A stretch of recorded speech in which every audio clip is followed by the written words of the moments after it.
داغ لگانے کے لیے پھیل گئیں. انہی میں سے ایک ٹولی نے یہ قرآن سنا اور یہ بات سمجھ لی کہ حضرت محمد صلی اللہ علیہ وسلم کے بعثت کا یہ واقعہ ہی ہم پر آسمان کی بندش کا سبب ہے، اور جنوں کی یہ ٹولی آپ پر ایمان لے آئی اور جا کر اپنی قوم کو بھی بتایا.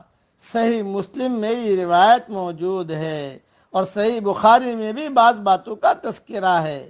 بعض دیگر روایت سے معلوم ہوتا ہے کہ اس کے بعد آپ صلی اللہ علیہ وسلم جناتوں کی دعوت پر ان کے یہاں بھی تشریف لے گئے اور انہیں جا کر اللہ کا پیغام سنایا، اور متعدد مرتبہ جناتوں کا وفد حضرت محمد صلی اللہ علیہ وسلم کی خدمت میں بھی حاضر ہوا.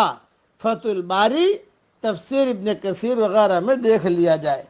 اور ایک اہم نصیحت عرض کرتا ہوں